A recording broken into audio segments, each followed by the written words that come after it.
I'm going to show you a short little series that we're going to do on our hands and knees. Great for building shoulder stability, abs, improving your posture, and getting everything working in dissociation. So moving your shoulder blades and your hips separately, and also just building your general core strength. So here we go.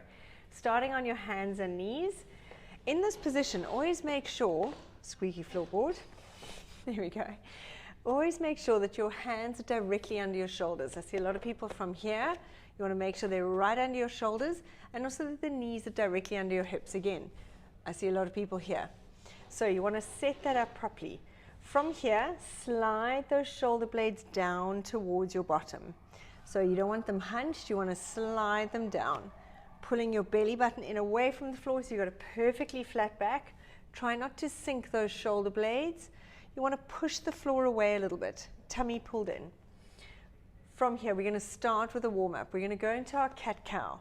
So unlike with yoga, where you just round that, or sorry, unlike I've seen done before, from here we're going to go into our cat-cow. So with this, we want to make sure that we're not just stretching that thoracic spine, which is often overly stretched. We want to make sure the stretch goes all the way to your low back. So I want you to push your hands into the floor.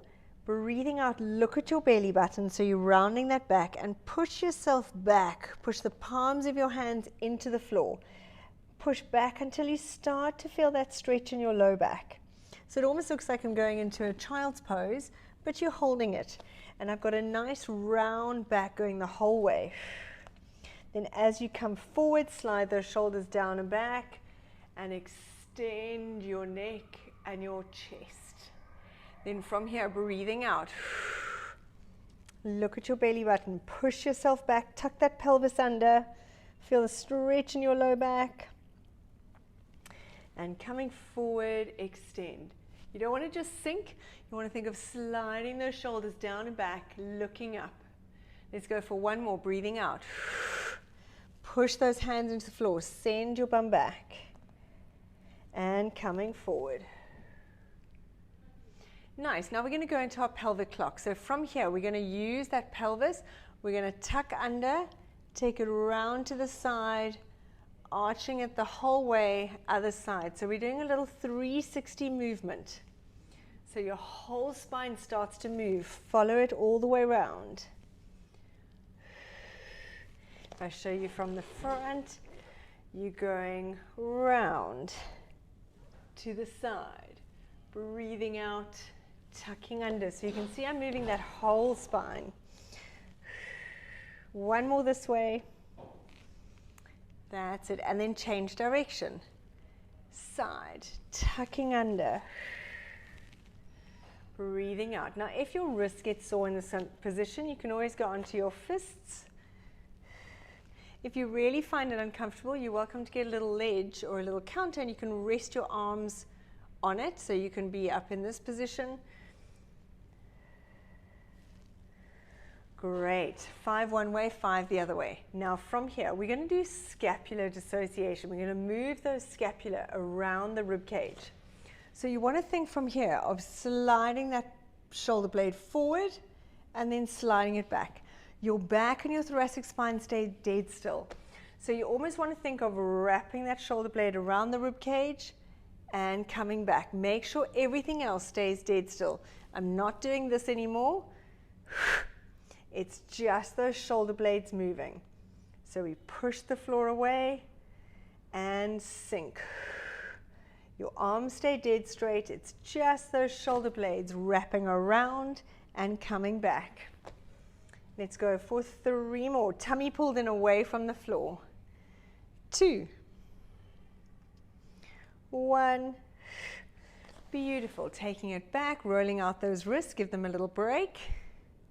We're going to go back into that position and start some of our workout. This is all quite basics, but so good to refresh it. On your mat, again, hands under shoulders, knees under hips. Tummy pulled in. We're going to start with just doing the bird dog with your arms. Slide those shoulders down and back. You're going to slide one arm up and bring it back. Slide along the floor. Now as you change sides, you don't want a massive transfer in weight. You want to almost not notice the body changing sides. and coming back. As you take your arm up, you want to think of pulling the shoulder blade down away from your arm. So it's almost like a pulley system that as the arm goes up, the shoulder blade comes down.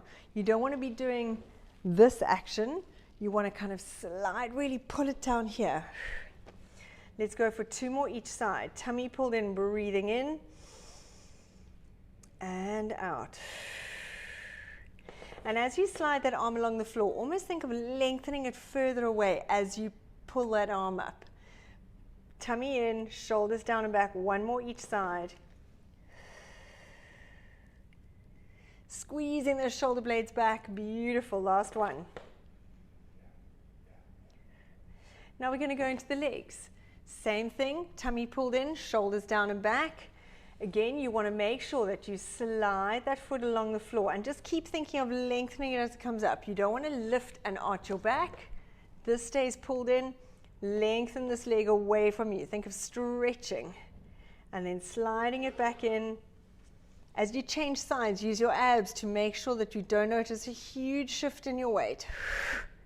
Try and keep those hips facing down. Lengthen that leg away from you. You're still pulling those shoulder blades down and back and down.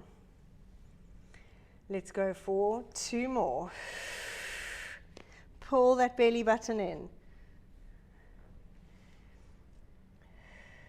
Now hold your leg there, lift your opposite arm up and down. We're going to do it both together. Sliding, opposite arm and leg, reaching it away.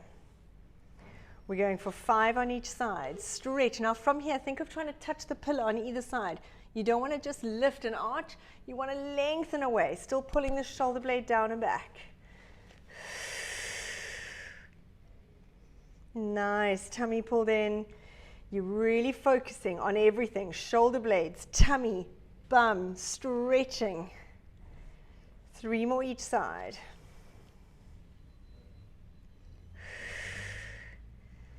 Two more. Stretching it away. Beautiful.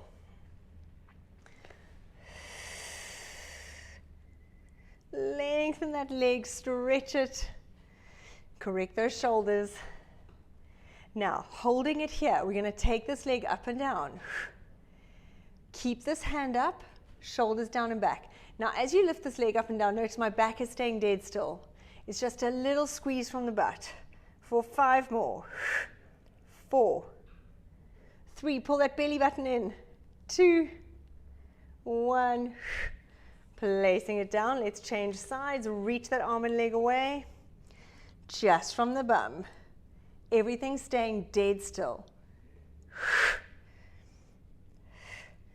3, 2, 1, and coming down. Right, last one in this circuit, guys. Stretch your left leg out, take your right hand behind your head. We're going to crunch knee to elbow, round your back, tummy in, and lengthen that leg away.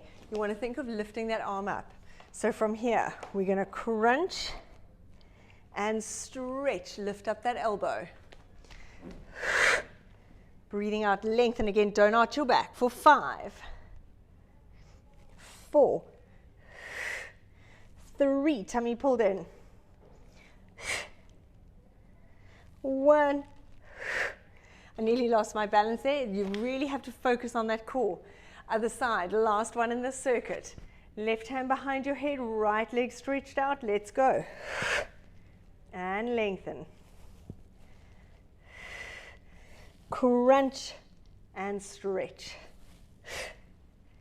Let's go for 5, 4, 3, 2, 1. Beautiful job.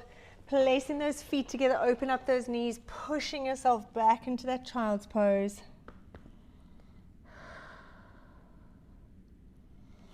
And then slowly coming up. Amazing work, guys. Thanks for joining me.